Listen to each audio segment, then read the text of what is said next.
दोस्तों, आज की इस वीडियो में हम भारत के सबसे मध्य के हिस्से के बारे में यानी कि मध्य प्रदेश के बारे में बात करेंगे। उसके नक्शे को समझने की कोशिश करेंगे। जैसा कि आपको पता है कि हम भारत के अलग अलग राज्यों के नक्शों को, उनके ज़िलों को समझने की कोशिश कर रहे हैं। तो इस सीरीज़ में आज नंबर है मध्य प्रदेश का। दोस्तों, 3,08,000 वर्ग किलोमीटर क्षेत्रफल के साथ मध्य प्रदेश राजस्थान के बाद भारत का दूसरा सबसे बड़ा राज्य है। यह भारत के उत्तर मध्य हिस्से में बसा हुआ प्रायद्वीपीय पठार का ही एक हिस्सा है, जिसकी उत्तरी सीमा पर गंगा जमुना के मैदानी इलाके आते हैं, पश्चिम में अरावली श्रृंखला आती है, पूर्व में छत्तीसगढ़ के मैदानी इलाके आते हैं और दक्षिण में ताप्ती घाटी और महाराष्ट्र के पठार आते हैं। जी हाँ, ये जो मैदानी इलाके मैंने आपको बताए, आपको पता है कि ऊपर से गंगा जमुना बहती है, तो गंगा जमुना के मैदानी इलाके हैं। पश्चिम में पूरी अरावली पर्वत श्रृंखला आपको नजर आएगी, पूर्व में छत्तीसगढ़ के मैदानी इलाके हैं, दक्षिण में आपको नदी मिलेगी ताप्ती नदी, उसकी घाटी है, और महाराष्ट्र के पठार भी है। मध्य प्रदेश की जो स्थल आकृति है यानी कि वहाँ के स्थल की जो आकृति है वो नर्मदा और सोन नदी की घाटी द्वारा निर्मित होती है। कहने का मतलब है कि यहाँ पे अमरकंटक नाम की एक पहाड़ी है जिसमें से दो नदियाँ निकलती हैं, जिसमें से एक है जो नर्मदा नदी है जो अरब सागर में जाके गिरती है, और एक सोन नदी है जो कि ऊपर की तरफ गंगा जी में जाके मिल जाती है। तो ये जो दो नदियाँ हैं ये घाटियाँ बनाते हुए चलती हैं और उस घाटी की वजह से ही मध्य प्रदेश की स्थल आकृति निर्मित होती है। मैं आपको बता दूं कि नर्मदा और सोन नदी की जो घाटी है उसका क्षेत्रफल तकरीबन 86,000 वर्ग किलोमीटर में फैला हुआ है, जो मध्य प्रदेश के क्षेत्रफल का 26% है।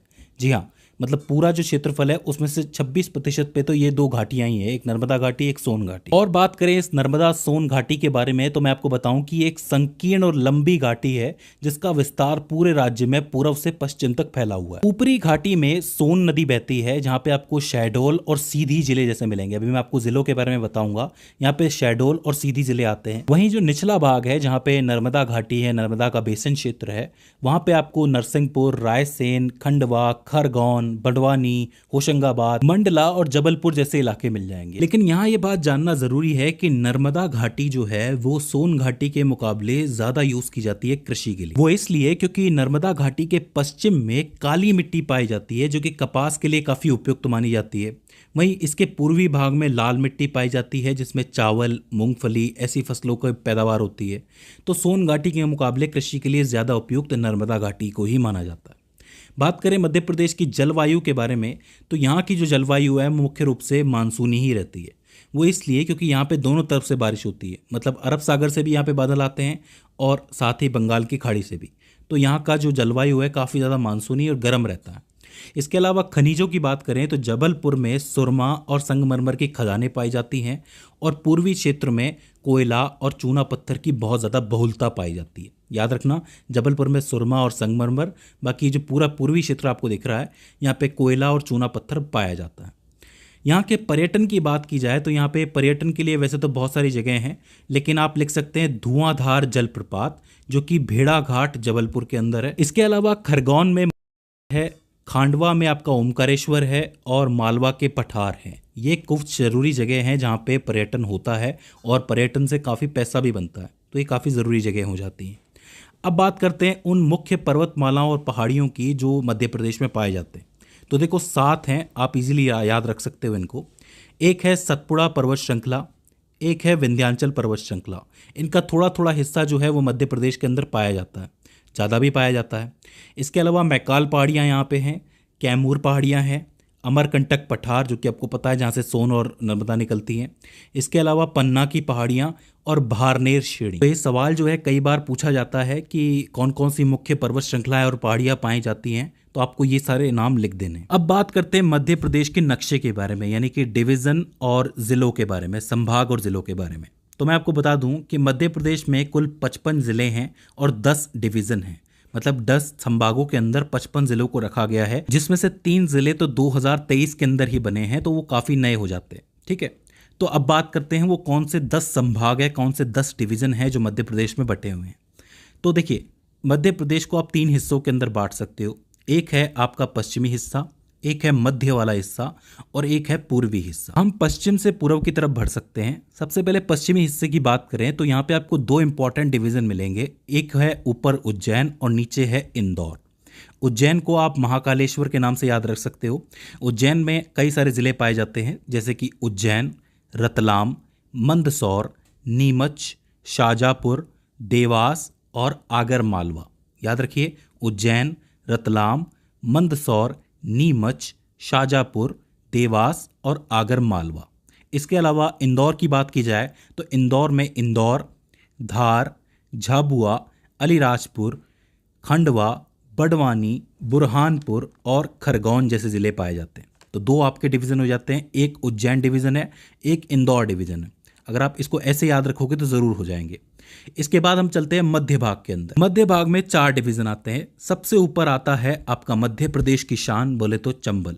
चंबल में 3 ज़िले हैं, एक है श्योपुर, एक है मुरैना, एक है भिंड। अब ये किस लिए फेमस है? चंबल नदी के लिए फेमस है, क्योंकि चंबल नदी इन जिलों से होके गुजरती है और यहाँ की काफ़ी सारी सिंचाई की व्यवस्था उसके ऊपर डिपेंड करती है। इसके बाद आप नीचे आओगे तो आपको मिलेगा ग्वालियर। ग्वालियर बोले तो यहाँ की दही जलेबी बहुत फेमस है, आपको पता होगा। ग्वालियर में आता है आपका ग्वालियर, दतिया मेरा गांव, शिवपुरी, अशोकनगर और गुना। ग्वालियर, दतिया, शिवपुरी, अशोकनगर और गुना। ठीक है। इसके बाद हम नीचे आते हैं, इसके नीचे आएगा आपका भोपाल डिवीज़न। भोपाल जो है वो मध्य प्रदेश की राजधानी भी है, आपको पता होगा। तो भोपाल डिवीज़न में पाया जाता है राजगढ़, विदिशा, रायसेन, भोपाल और सीहोर। 5 ज़िले हो जाते हैं, राजगढ़, विदिशा, रायसेन, भोपाल, सीहोर। इसके बाद एक छोटा सा डिवीज़न और आता है, वो है नर्मदापुरम। नर्मदापुरम जो है नर्मदा नदी से निकला है। इसमें 3 ज़िले पाए जाते हैं, होशंगाबाद, हरदा और बैतूल। बैतूल को तो कई नदियों का गढ़ भी कहा जाता है। आपको बताना है कि यहाँ से निकलने वाली प्रमुख नदी कौन सी है। तो ये आपका मध्य भाग हो जाता है। तो आपका पश्चिम हो गया, मध्य हो गया, इसके अंदर आपके टोटल 6 हो जाते हैं। अब हम चलते हैं पूर्व की तरफ। पूर्व में सबसे पूर्वी जो ऊपर की तरफ नजर आएगा वो है रेवा। कुछ इसको रीवा भी कहते हैं, रेवा भी कहते हैं। रेवा के अंदर पाया जाता है रेवा, सीधी, सिंगरौली और सतना डिस्ट्रिक्ट। तो ये 4 हो जाते हैं, रेवा, सीधी, सिंगरौली और सतना डिस्ट्रिक्ट। इसके पास में आप देखोगे तो आपको शहडोल डिवीज़न नज़र आएगा। शहडोल डिवीज़न के अंदर आपको शहडोल, अनूपपुर, उमरिया, शहडोल, अनूपपुर और उमरिया ज़िला नज़र आएगा। 3 ही ज़िले हैं, आसानी से याद हो जाएंगे। इसके नीचे सबसे बड़ा डिवीज़न जो आपका आता है मध्य प्रदेश का वो है जबलपुर। वो इसलिए क्योंकि इसके अंदर बहुत सारे ज़िले आते हैं।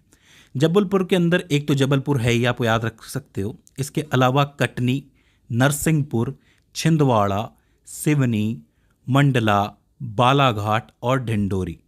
जबलपुर, कटनी, नरसिंहपुर, छिंदवाड़ा, सिवनी, मंडला, बालाघाट और डिंडोरी। अब यहाँ पे याद रखने वाली बात यह है कि जो छिंदवाड़ा है वो पहले सबसे बड़ा डिस्ट्रिक्ट था यहाँ का, लेकिन छिंदवाड़ा में से एक नया डिस्ट्रिक्ट भी निकला है। छिंदवाड़ा में से पादूना नाम का एक डिस्ट्रिक्ट निकला है 2023 के अंदर, जिसको 55वां डिस्ट्रिक्ट बताया गया है। मैं आपको भी बताऊंगा तीनों नए डिस्ट्रिक्ट के बारे में। फिलहाल आप याद रखिए कि छिंदवाड़ा से ही बना है वो 55वां डिस्ट्रिक्ट। इसके बाद आता है आपका आखिरी डिवीज़न जो कि है सागर डिवीज़न। सागर जैसी आंखों वाली। सागर डिवीज़न में है आपका सागर, दमोह, पन्ना, टीकमगढ़ और छतरपुर। इसके अलावा एक नया डिस्ट्रिक्ट और था, निवाड़ी भी इसके अंदर था। तो सागर, दमोह, पन्ना, टीकमगढ़, छतरपुर और निवाड़ी। तो इस तरीके से आपके 10 संभाग पूरे होते हैं। आप याद रख सकते हो इनको अलग अलग दिशाओं के आधार पर तोड़ के। 2 तो आपके पश्चिम में है, उज्जैन और इंदौर। 4 आपके मध्य में है, चंबल, ग्वालियर, भोपाल और नर्मदापुरम। और 4 आपके पूर्व के अंदर हैं, रेवा, शाहडोल, जबलपुर और सागर।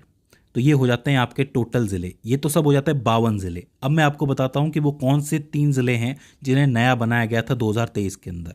तो देखो, जो 53वां डिस्ट्रिक्ट है वो रीवा से निकला है। रीवा या फिर रेवा जो आपका डिस्ट्रिक्ट है उसी से निकला है, जिसका नाम है महूगंज। महूगंज को 53वां जिला बनाया गया था 2023 के अंदर। इसके अलावा ये जो आपको सतना दिख रहा है, सतना ज़िला, इसमें से एक नया ज़िला निकला है जिसका नाम है मैयर ज़िला, जिसको आप 54वां ज़िला कहोगे। इसको भी 2023 के अंदर बनाया गया था। और इसके अलावा जो तीसरा है वो छिंदवाड़ा से निकला है, जैसा मैं आपको बता चुका हूँ, पादूना ज़िला, जो कि 55वां ज़िला कहा जाता है। ये तीनों ही ज़िले जो हैं वो 2023 के अंदर बनाए गए हैं। तो इस तरीके से आपके 55 ज़िले पूरे हो जाते हैं। तो दोस्तों, मुझे उम्मीद है कि आपको मध्य प्रदेश की जानकारी समझ में आई होगी और ये वीडियो आपके लिए हेल्पफुल साबित रही होगी। अगर इसके बाद भी इसके अंदर आपको कोई क्वेरी आती है, कोई दिक्कत आती है, तो आप हमें बता सकते हैं। और इसके साथ ये भी बता सकते हैं कि अगला कौन सा राज्य होना चाहिए जिस पे हम बात करें। तो दोस्तों, आज की इस वीडियो के अंदर बस इतना ही। See you in the next one.